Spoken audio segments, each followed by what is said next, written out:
مذہبی رہنما تھا، تو اگر یہ ہوگا تو پھر وہ ممبر نہیں بن سکتا۔ اس کے بعد جو ہیڈنگ امپورٹنٹ ہے وہ میں آپ کے ساتھ شیئر کر رہا ہوں کہ ان کے الیکشنز جو ہیں وہ کس طرح وہاں پہ ہوتے ہیں۔ اب پارلیمنٹری الیکشن جو ہوتے ہیں یہ دو قسم کے، ایک جنرل الیکشنز ہوتے ہیں،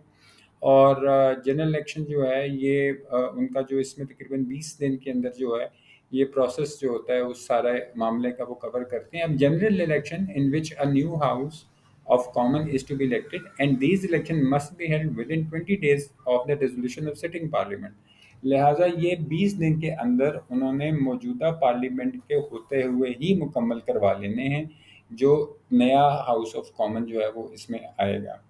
اب اگر وہاں سے جو ہے کوئی استعفیٰ بھی دے سکتا ہے یا کسی کی وفات بھی ہو سکتی ہے،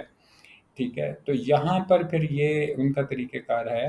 کہ اگر کوئی ویکنسی اکر ہوتی ہے کسی وفات کی صورت میں یا کسی کی ریزگنیشن کی شکل میں، تو اس میں یہ ہوتا ہے کہ new member is made member of house of lord, ٹھیک ہے، تو وہاں پہ پھر جو نیو ممبر ہوگا وہ ہاؤس آف لارڈ کا بن جائے گا۔ اڈلٹ فرینچائز سے مراد یہ ہے جو نیچے آپ ہیڈنگ دیکھ رہے ہیں، یہ نیکسٹ امپورٹنٹ ہیڈنگ ہے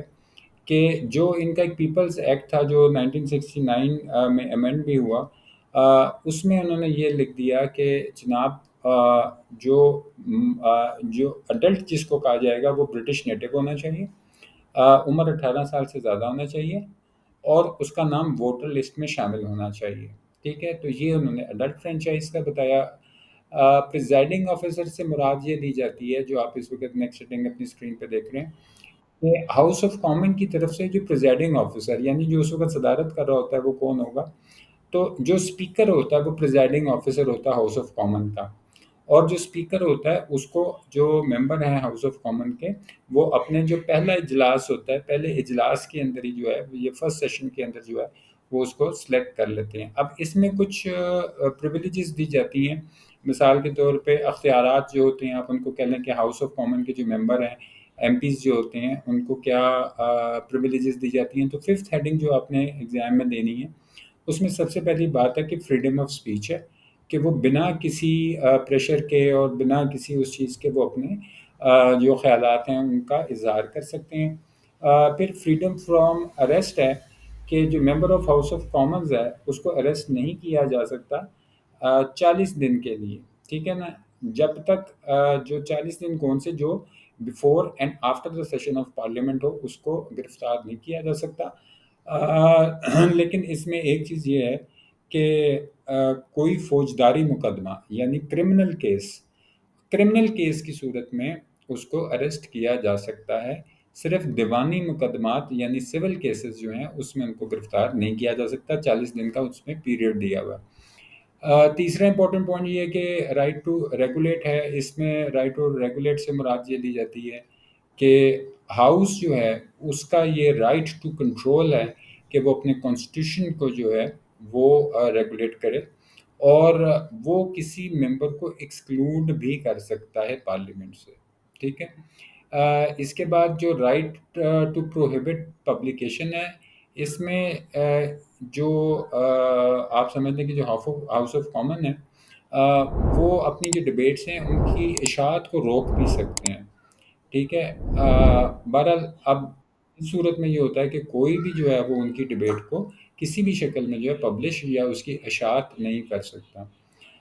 پانچواں جو امپورٹنٹ پوائنٹ ہے اس میں وہ یہ ہے کہ ایگزیمشن فرام دا جیوری ڈیوٹی، یہ چیز جو ہوتی ہے اس میں ایز اے جیورر جو ہے ان کو ایگزیمشن حاصل ہوتی ہے کہ وہ ایز اے جیورر ڈیوٹی نہ کریں۔ دوسری بات یہ ہے کہ جو چھٹے نمبر پہ ہیڈنگ آپ کے سامنے ہے کہ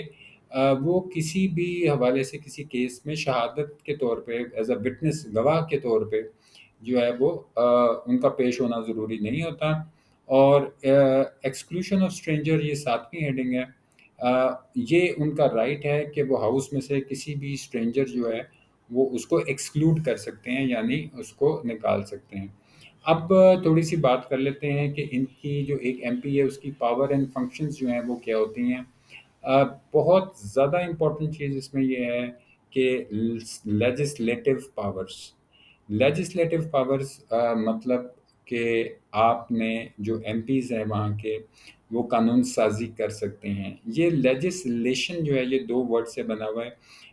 ایک لیجس جس کا مطلب ہے لا اور لیشن جس کا مطلب ہے بنانا. تو قانون بنانا جو ہے یا وہاں کے جو قوانین ہیں ان کی قانون سازی جو ہے یہ سب سے امپورٹنٹ فنکشن ہوتا ہے اور سب سے پاورفل فنکشن ہے. اس میں وہ کسی بھی قانون کو موڈیفائی بھی کر سکتے ہیں، کینسل بھی کر سکتے ہیں. یہاں پہ ایک ورڈ آپ دیکھ رہے ہوں گے نیچے لکھا ہوا ہے رپیل اینی لا. رپیل سے مراد ہوتی ہے کسی چیز کو کینسل کر دینا. تو یہاں پر جو ہے یہ ان کی سب سے امپورٹنٹ پاور ہے. فائنینشیل پاور جو ہے وہ یہ ہے کہ جو عوام کا جو پیسہ ہے، نیشنز منی جو ہوتا ہے وہ آپ دیکھ رہے ہوں گے کہ یہ چیز جو ہوتی ہے اس کے اوپر ان کا بہت اسٹرانگ ہولڈ ہوتا ہے کہ اس کی کیا یوٹیلائزیشن جو ہے وہ کس طرح ہوگی. اس کے بعد ایڈمنسٹریٹو پاورز ہیں. ایڈمنسٹریٹو پاور میں جو امپورٹنٹ چیز ہے کہ وہ جو بھی ان کے سوالات اس حوالے سے ہوں جس میں آپ یہ کہہ سکتے ہیں کہ this house control the administration by way of questioning the cabinet member. تو کسی بھی کیبنٹ ممبر کو جو ہے وہ سوال کرنے کا اختیار یا پاور یا یہ چیزیں جو ہے یہ ایم پی کے پاس ہوتی ہیں. اور دوسری بات یہ کہ یہ جو گورنمنٹ کے ڈے ٹو ڈے میٹرز ہوتے ہیں اس کے اندر وہ انوالو ہوتے ہیں اور جو ان کے جو منسٹری جس کے پاس جو ہوتی ہے اس کے اوپر اس کا کنٹرول ہوتا ہے. چوتھا امپورٹنٹ فنکشن ہے ڈیلیگیٹڈ لیجسلیشن. ڈیلیگیٹڈ لیجسلیشن سے مراد یہ لی جاتی ہے کہ جو کچھ لا میکنگ کی پاورز جو ہیں وہ کسی کو تفویض کر دی جائیں تو اس کو ہم ڈیلیگیٹڈ لیجسلیشن کہتے ہیں کہ انہوں نے اپنی کچھ جو پاور تھی قانون سازی کے حوالے سے وہ جو تھی اس کو کسی کو تفویض، کسی ڈپارٹمنٹ کو، کوئی یونیورسٹی بھی ہو سکتی ہے، کوئی ادارہ بھی ہو سکتا ہے، کوئی میونسپل کارپوریشن وغیرہ ہو سکتا ہے، کسی کو بھی وہ یہ دے سکتے ہیں. آخر میں جو ایڈنگ کنکلوژن کی ہے یہ سب سے وائٹل پارٹ جو آپ نے اس میں یہ لکھنا ہے کہ یہ 1911 کے بعد جو تھا ان کو بہت ساری پاورز جو تھی ہاؤس آف کامنس کو دے دی گئیں اور ہاؤس آف لارڈ سے وہ پاورز لے لی گئیں. اب ریالٹی میں جو ہاؤس آف کامن ہے اسی کا جو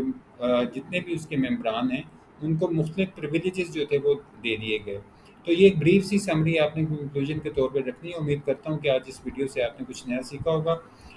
ویڈیو کو اگر پسند آئے تو لائک کریں، شیئر کریں اور اپنے کمنٹس نیچے کمنٹ باکس میں ضرور دیجیے گا. اگلی ویڈیو تک اجازت دیجیے. اپنے گرد و دماغ اور اپنی صحت کا خیال رکھیے گا. اللہ حافظ.